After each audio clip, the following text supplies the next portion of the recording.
It looks like Any second now. Here it comes. Oh, the wheel of death with the internet. There we go. We are live here on Edge Radio Australia. It's time by for Wealth by Design. So much going on there. We are going out on the socials everywhere. In fact, even now to X as well, which is very nice to see. We now? We are, yes. Very good. Oh, look, there's no hiding from Edge Radio Australia. We are everywhere. I'm really glad to have you in here today, mate. Always a pleasure. And of course, we've missed a couple of weeks, which you've had. You've got the wing in a sling. The wing in a sling. But it hasn't slowed you down. And I think so highly of you. Honestly, I see you as just a fantastic bloke. So I've gone out in sympathy. I thought the first thing I saw when I came in, we could make a set. I figured, you've got the left, I've got the right, or hang on the other way around. Oh dear. Yes, I was given the heads up that Aaron's all slinged up today when I left the office, and you go. I am so not diligent with it. I keep taking it off constantly. It is driving me nuts. But it's a difficult thing. Are you right-handed as well? Yes, I am. So everything, and you'll see me probably during the show take it off or just give up. But I'm putting on the appearance right now that I'm a responsible fella. Yes, because this is going to air, Aaron, and you're Dr. Nieces. That's right. Just for the medical side of things. A bit of a laugh. But look, I'm interested in today's subject because, okay, now we live in Australia. Well, many of our audience don't, but you and I do. Now, in Australia, we basically, when it comes to investments, everybody's all about it's property, right? So I'm curious on this one. We're going to talk about property today, and then you're going to bring forward some different ways of owning and investing in property. I am. I'm so curious, but let's get into it. Okay, no problem at all. Well, thank you once again, Aaron, for your absolutely my pleasure. Your great hosting of this event, and it's greatly appreciated. We, as you know, the background was for many years we had a financial planning company. Yeah, I'm no longer a financial advisor, so I can't give advice per se, but it is one of the four great asset classes, property. The defensive assets, of course, as we know, are cash and fixed interest investments, which are term deposits and bonds. And then you've got your growth assets, which are property and shares. And that's where most of the wealth in the world is. Okay. Yep. In those four asset classes. And you can own a property by owning your own home, owning an investment property, owning a commercial property or residential. You could own a property trust, units in a property trust, which a lot of the financial advisors sell. Okay. Or what I want to talk today was about high-yielding, positively geared properties. Okay. To get away from the concept of negative gearing. All right. Because negative is negative. You do lose money. Sure. You only hope that the property goes up in value. Well, let's face it, historically it does. Yes. But you're right. I mean, that's something that people lose sight of because they think of the tax advantages. But ultimately, you're right. You are losing money. You are losing money. And so you would say to someone, well, why do you deliberately lose money? Mm-hmm. And they will say, well, it's a tax deduction. And you go, yes, but you don't get all your money back after your tax rebate. No, you only get some of it back. So you're still at a loss. So why would you do that? Okay. The only answer to that is I expect the property to go up in value. At a higher rate. At a higher rate than the loss. Simple. But within the indebtedness that's so high, especially for retirees, they're going, not long before I'm going to be retired, I'm not going to be earning an income. Yep. So therefore I cannot afford to have a loss in a property. Gotcha. It's got to be a positively geared property. Sure. And so there's a lot of focus on two areas that through Wealth by Design we can legally talk about and refer our clients to. Sure. And it's the NDIS area. Yeah. So that's a high yielding area. Okay. You've got the government committed to NDIS. Right. There is, a very significant component of a disabled person's disability package. Sure. That's committed to an NDIS rental property. And we want the people that need these services to be living comfortably. Totally. So we want them in quality places. We do. You don't, and the government basically decided they don't want to be building what ultimately could just be, future slums, like like we've got with some of the housing commission places. Yeah. They really want to engage the private sector Mhm. to say, look, we'll provide the money, you guys take some of the risk. Yep. And build purpose-built properties, and we'll make the rental allowance Sure. so that it's attractive for you investors to go, and generally via your super funds, self-managed super funds, but it doesn't have to be. But especially if they're close to retiring, absolutely self-managed super, because the yields are very significant. They're like upwards of 9% net. And I've seen them as high as 13, 14, 15, 16 net. Really? Yeah. Okay. And so you've got to pick your mark. You can choose your own property development mob. But there's a structure involved that helps with a bare trust, your self-managed super. We've got an ASX listed organisation, $3 billion market cap company that does the construction loans. That's sizable. And the debt gets paid off before you retire. And then some of these places are taking projected retirement incomes from 40, 50 grand a year to 150 to 200 grand a year. That's huge. Yeah, huge difference. It's Right? very, very significant. No doubt about it. The next step down is what's called co-living, Mm-hmm. because the real marketplace is what the market can bear when it comes to rentals and available properties in a country that's overrun with demand. And so there are a lot of people that actually can afford to buy or rent, but they don't have the time to seek it out, which is a bit weird. Yeah, They're working. Yeah. And Well, if this it's is a rental true. place they want to live in, there might be 15 people in front of them. Oh, and then some. I then hear some. it all the time. 70 applicants for a rental. I mean, Yes, come on. exactly. And so, Crazy numbers. and the same with buying. There's so much pressure on the eastern states with the venture capitalists basically saying to most of the real estate agents here in Perth, they've all been given a letter to say, look, as soon as something comes up, we'll pay you a healthy spotter's fee. Yep. And don't put it on the local market, which is sort of distorting the market a bit. So the co-living property is a really interesting one where you can actually, and this group that we are happy to support, they'll go and construct a brand new, say, 5-bedroom, or common ones are 6. So say 6 bedroom, 6 bathroom. Okay. Beautiful new home. Yep. Large living area, entertainment out the back, all that. Sure. But of course and then you have individual electronic locking on the doors into the bedroom, which obviously has an ensuite attached to it. So everyone's got their privacy. Yeah. Decent, high quality, and but that rents about $400 a week. Okay. But it's got all the modern air conditioning. It's got all the mod cons. Yep. And it's a stepping stone into your next rental on your own. Sure. Or your next purchase. Well, it may just also suit your lifestyle, to be absolutely frank. I mean, if you say, for argument's sake, you were FIFO and you want somewhere to, rest your head when you get back, you want a home base, you want maybe have a kitchen and an entertainment area that you don't have to spend all the time maintaining all that area. Yes. That could also work for your lifestyle long term. But yeah, you're so right, though, as a stepping stone. Like so many of us in Australia are so fixated on, I guess, that end goal of, back in the day, the quarter acre, that's over. But having that piece of land, which is the family home.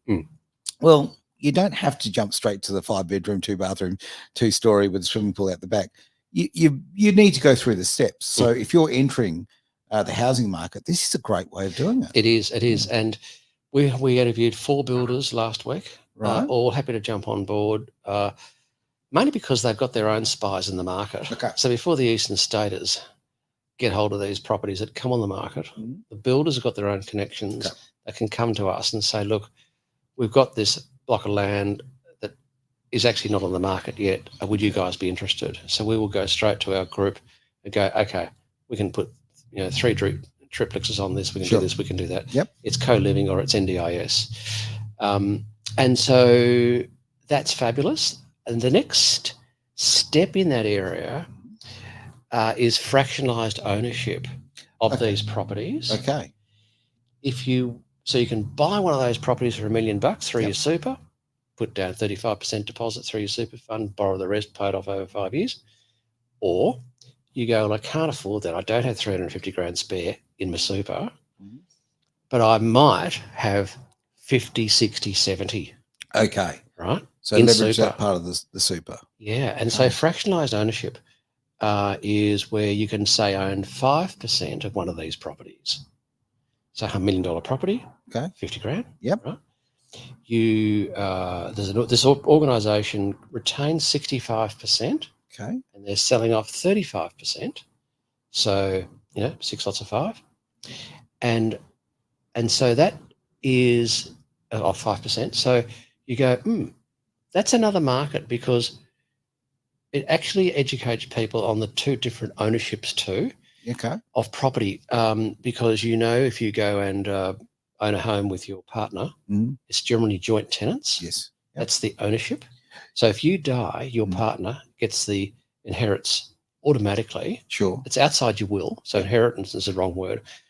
It's all of a sudden you own your partner's half if your partner dies. Yes. That's called Yes. joint tenants. Gotcha. Common with husband and wife. Right. Right. See, I didn't know that Partners. terminology. So Yeah. there you go. There Yeah. you go. Now, the other basic ownership of property in Australia is called tenants in common. Mhm.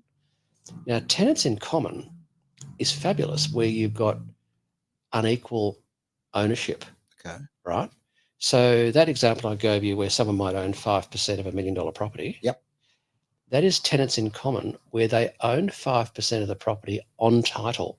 So you can do a title search of that property, And they're on the and title. you go, yeah, Aaron's the owner of 5% of that property. Okay. And so the people that own the 65%, they don't even charge a fee. They just say, look, if you want to sell your 5% through a real estate agent or through a mate or whatever, because it's on title, it's like selling a piece of a house is the same as selling a whole house. Okay. It's on title. So you give it to the 65% owner, first right of refusal if you want to flog it. Otherwise, you put it on the market, give it to a real estate agent, or sell it yourself on realestate.com. Yep. And the 65% owner, he's a man, he's a real entity. Okay. I've spent 3 days with a bloke last week. He's from Sydney. Really good guy, sensible, astute investor. Well, you'd expect so. Good operator. And he says, I won't charge a fee. I'm just in for 65% of the cost of running the property, rates, taxes, management fees, getting the lawns mowed. And if you've got 5% of the property, well, you're responsible for 5% of the fees. He's sharing his risk. Totally. I mean, absolutely fantastic. Yeah. That's why he doesn't need to charge a fee, because he's in on it, as far as terrible terminology there, but like there's that gain. He's saving that risk. He's basically getting extra security by having other people involved with it. Totally. Yeah. And so once again, it's an opportunity for people to get in at a fraction of the value, but it's not a unit in a unit trust. Sure. Extra fees are being charged. It's straight out on title, 5%, or you might want 10%, whatever you can afford. Yep. But there's a lot of people with industry super funds, and here's a very interesting statistic I picked up last week. There was 1.8 billion rolled out of industry super funds last quarter. Into self-managed super funds. Look, I'm seeing a lot of it. People are talking to me about it all the time, that people are getting out of these, the institutional sort of funds, if you like. I mean, obviously it takes some work and it takes some know-how, and obviously getting the right education on this is a great move. Yeah. But the opportunities you can give yourself, and you can retire earlier, quite frankly, from in a real world term, but you can retire with a hell of a lot more. And you're also spreading your risk. There's just so many benefits there is. to it. You just need to know where to start and get the right education. There's over 600 new self-managed super funds being set up each week in Australia. Okay. So there's a lot of people getting onto it. There's always a yin and a yang with these things. Anything in life. The problem is, unless these people are getting educated by their advisors on the importance and responsibilities of a trustee of a super fund, then they shouldn't do it. Gotcha. Because the reporting and all the other details need to be respected. Yeah. There's responsibilities for everything you do, and especially if you're going to manage your own money and you're the director of a corporate trustee and you're the member of your own family super fund. Sure. They're actually two separate legal entities. And just because you're the trustee doesn't mean you can go into the member's account and pinch the money out Well, that's a good thing. for groceries. Yes. You can't do it. Although you're one of the same. It's illegal, right? So you Right. shouldn't do it. You can't do it. If you do it, there's an issue. And of course, the worst penalty, the heaviest handed penalty the ATO will meter out for a major breach. Do you know what it is? No idea. So if you've got $1 million in your super, that's the value, Okay. and you do incur the wrath of the ATO because of a major breach, the total penalty would be 500,000. Whoa. 50% Wow. of the value of your super fund. So if you had, $2 million and you could lose $1 million, You lose okay, it's 50%. Wow. Yeah, I mean, that's incentive to get it right. Too right. So many benefits. Just be careful about what you're doing. Yeah. Okay. And have the right people you can trust, give you the right education, be prepared to pay a fee to help people manage it for you. Sure. And happy days. But yeah, same old story. It's just important to know what you're doing.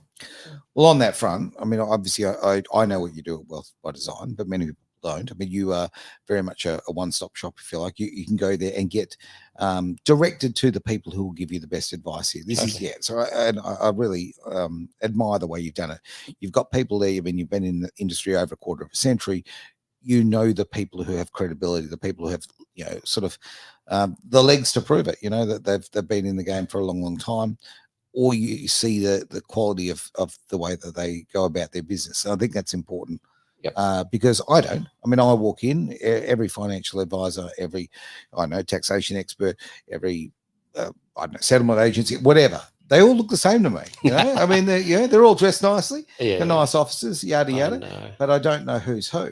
Yes. So by linking them together, or basically you directing people the right way, it's a big thing. Now, and why I want to go further on that is that you're talking about products that the average person does not know about.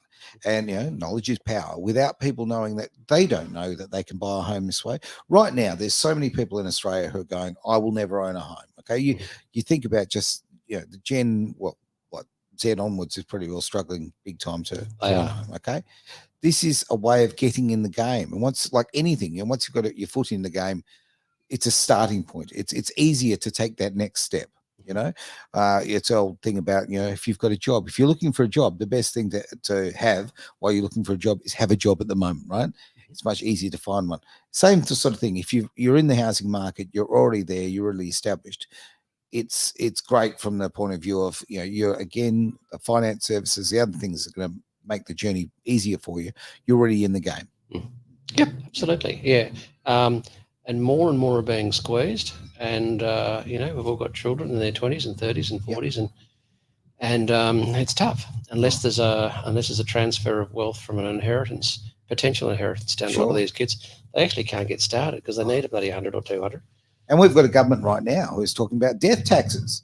Okay, honestly, to tax and heavily tax someone, the inheritance as the parents pass away. I mean, it's just disgraceful. Yeah, it is. It really is. And that just feeds a bureaucracy, which is a whole new subject. Of unproducing people. Well, spot on.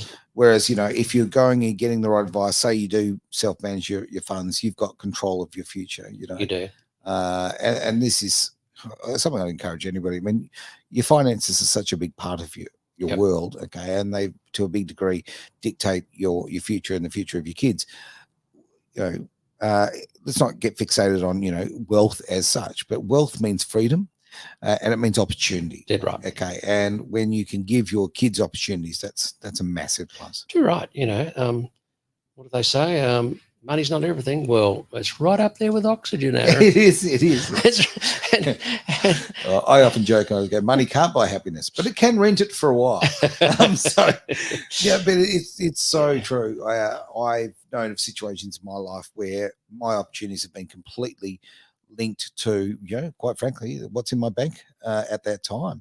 And I think just when I have had more financial security, I've been able to take advantage of things. I've been able to look after people who have been, people in my life who I love and care about.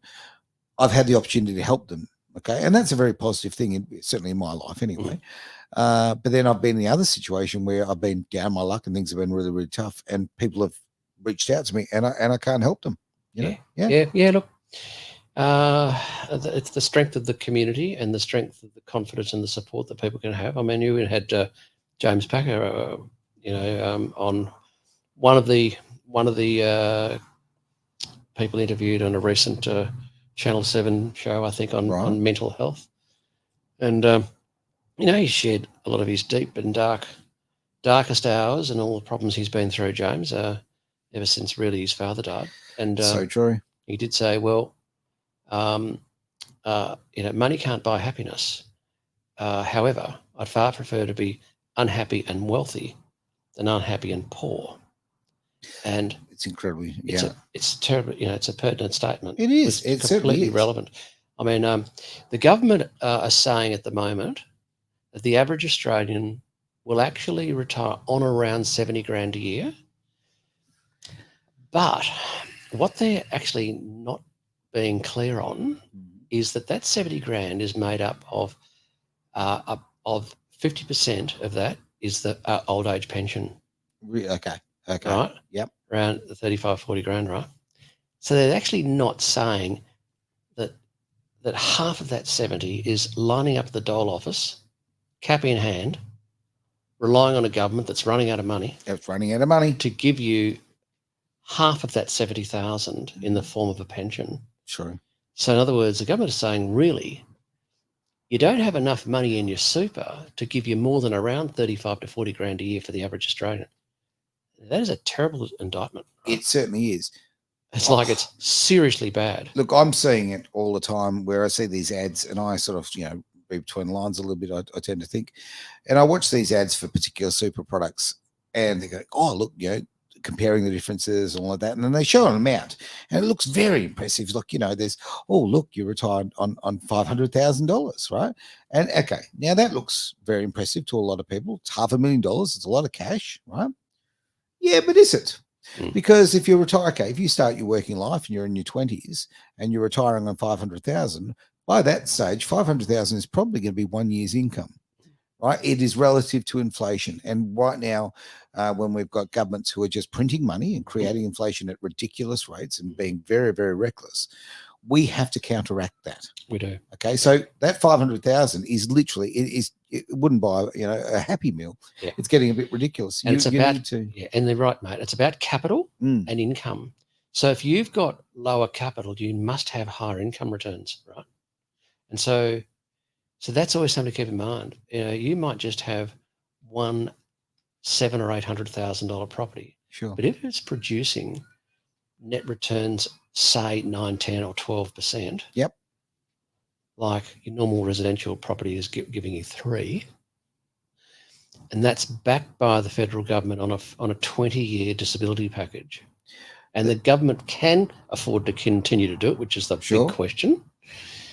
Then having one or two of those in your super fund, my God, that just makes the difference, right? It certainly does, mate. It really does. Yeah. Now, I've got some comments coming through here, which I, to be absolutely frank, I'll just bring up on the big screen so I can actually read them through because, my super is not working in the eyesight department, that's for sure. So we've got, okay, it's fantastic. All right, we've got someone there on speaker right now, which is great to see. We've got, hey, look at that, a farmer there. And just wanted to take a bit of time to say that of all Australia outside Queensland should be bombed out. Wow. Well, that's quite a statement. I look at that. I don't know if I want to read any more from that one. Locust farmer. Okay. Right. Okay. Fair enough. Okay. Well, we've all got an opinion, and I do believe in free speech, but I didn't really think we were going there. That's one that probably can't help us a lot. No, probably outside Queensland, bomb the rest. Yeah. Gee, look, I do like Queensland actually. It's quite a nice place, but I'm pretty fond of WA as well and been around. So, got some interesting comments coming in there. But look, with the questions coming in, probably best to stick to finance and or anything related to. But if we could jump back onto these NDIS properties, because I think this is a really big opportunity for people. It is. Because people are chasing, especially when it comes to,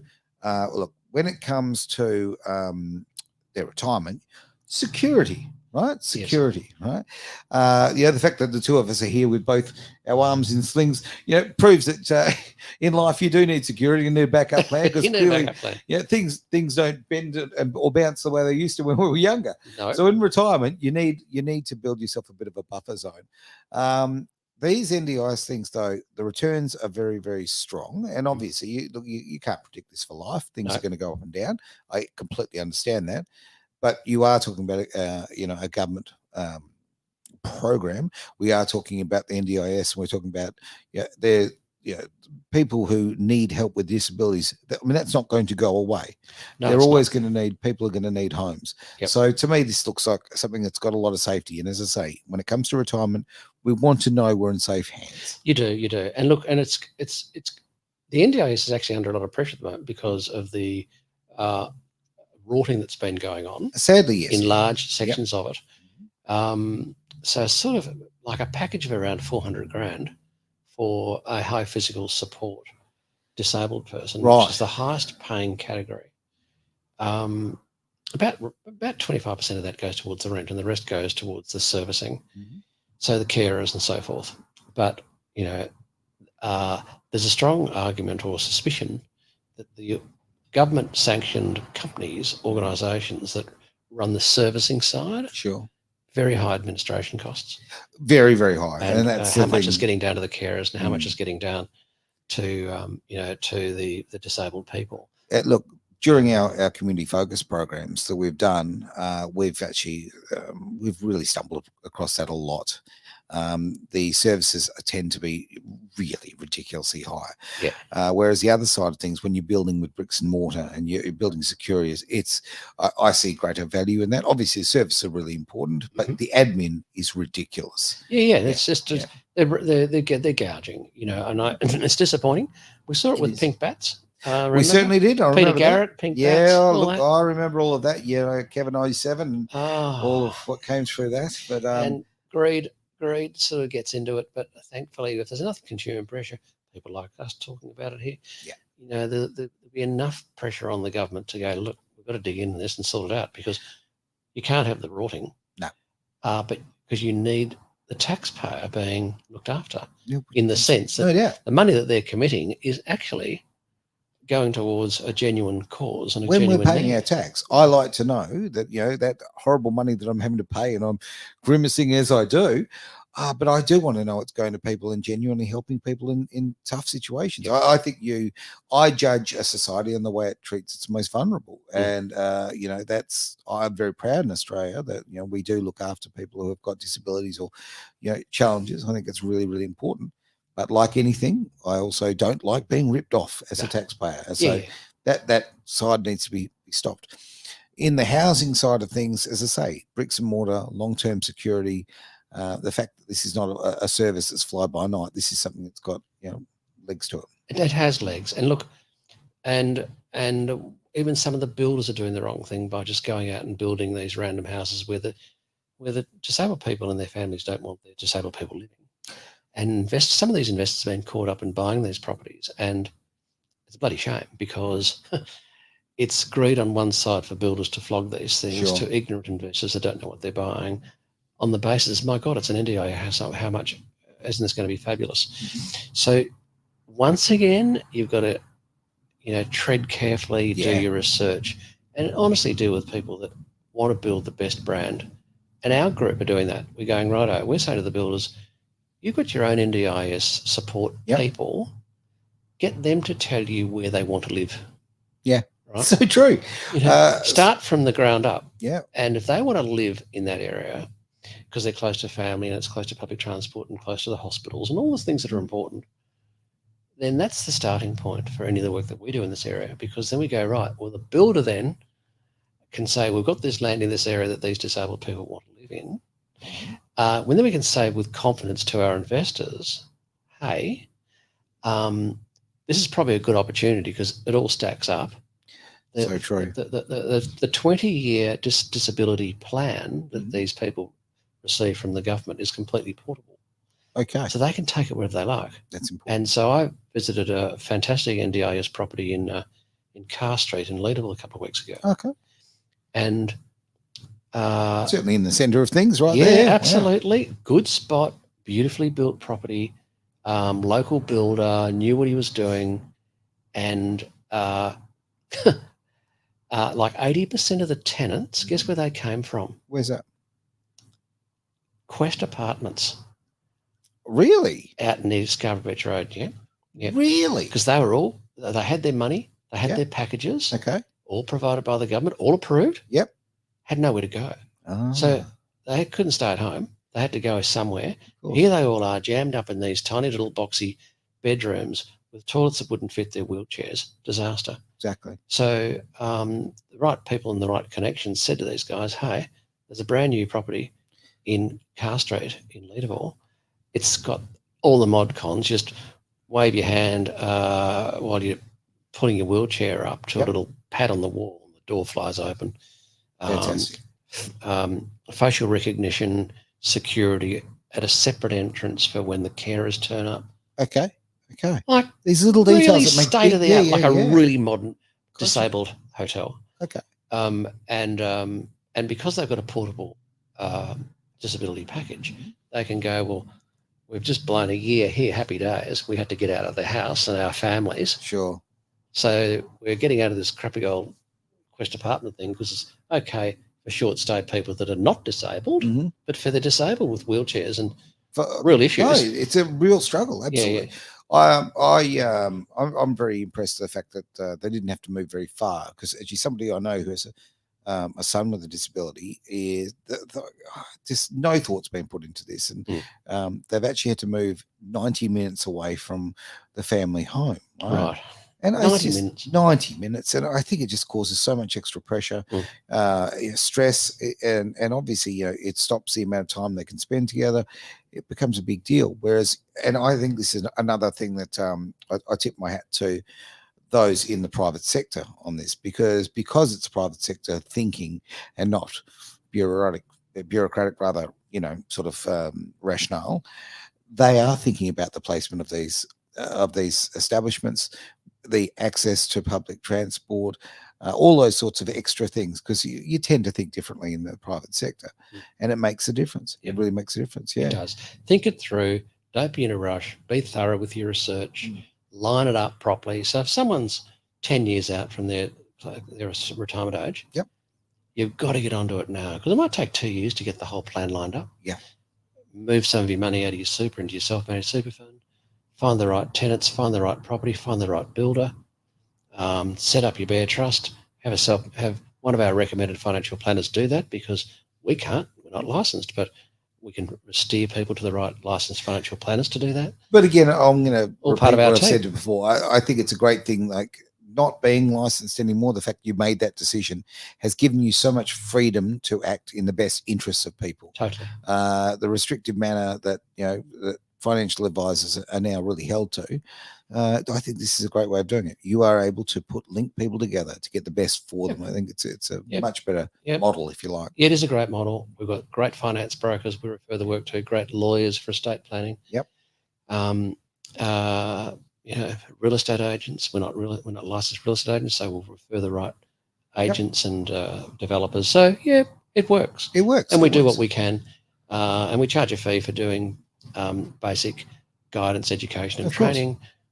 We do a lot of work in the crypto space, which to most people is woohoo, it's out there and it's all risky, but it's not. The very wealthy are right on to the right hedge funds, the right blue chip cryptos. They know where to go.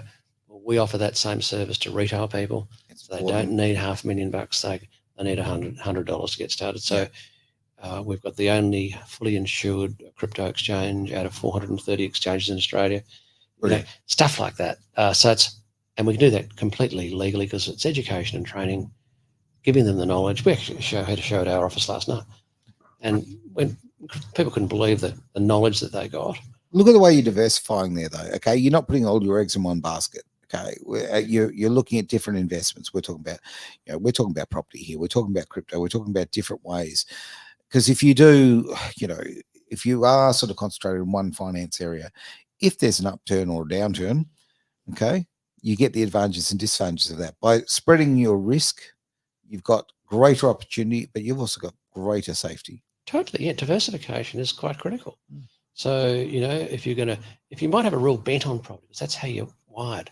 Happy days. Mm. Have a NDIS property. Also, have either a fractionally owned, if your funds, if that's where your fund levels are, Okay. or have a co-living property, which is once again diversifying your two properties, right? Yep. NDIS, which is a government-funded area, and if you're worried about the government ever being able to continue to support that, and you go, I'm going to have to go each way here, I'll have that one, but I'll have this one over here, which is co-living, which is the market. It is the market. It is the market. And you know what? This is not new. Let's look back at history a little bit and think about all of the Italian and Greek families and that who did exactly this, came to Australia to build a new life, and they built a house with 2 kitchens in it and all of that, maybe a joint laundry. This is not new. No, it's not. It's just about time we woke up to it, really. Yes. And you think of the wonderful opportunities it gave them. It just, the opportunity was to build a future again for the children. Also, the respect and the fact that you're looking after your elders when you've got grandparents involved. Like, it's a genuine community. It's a far more positive thing. I didn't know this. It's just the things that, come out of the blue. But I saw an old friend a few weeks ago that I hadn't seen for literally years and years. Okay. And very successful guy, always had his head screwed on really, really well. And anyway, long story short, we're talking in conversation, and he and his wife and child, they actually share a house together with another family, right? And have been doing for years, to the point where these 2 families have actually moved with each other twice. So they've actually been in 3 homes together. I didn't ask about if it was mortgage or rental or whatever. We didn't go down that path. But the fact that they were so accustomed to it, because they all work a lot of hours, didn't want the responsibility of all the maintenance and everything like that.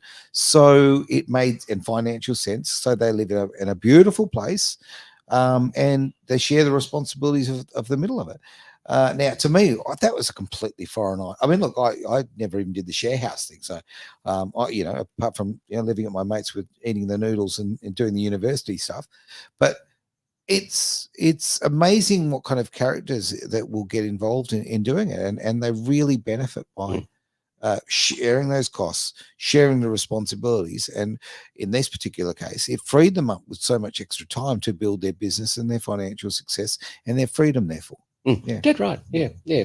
It's horses for courses, as they say. Yeah. But if it works, it works. Yeah. It wouldn't work for me, right? But there are a lot of people out there it would work for. Yes. And I think your point you made earlier with FIFO, an absolute classic. I mean, a normal swing is like 1 week on, maybe 2 weeks on, 1 week off. Yeah.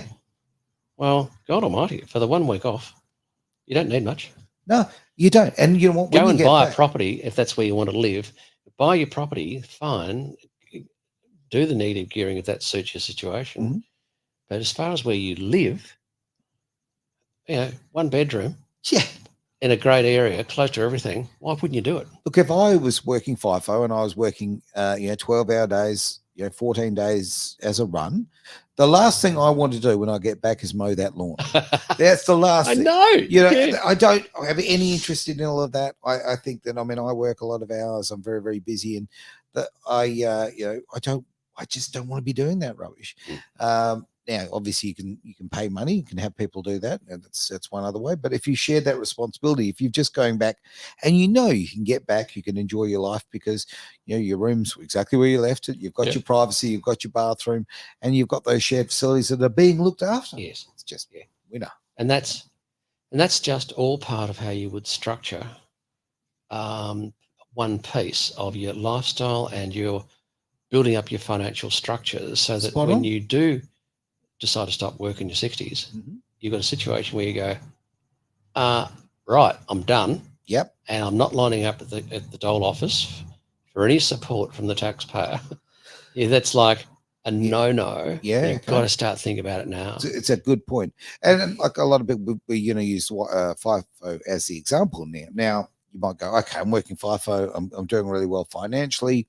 I can live in a really flash place. I don't need to spend just $400. I could spend $1,200 a week in a really nice place. Whatever. I don't know what a really nice place costs these days. It seems to be going up every 5 minutes.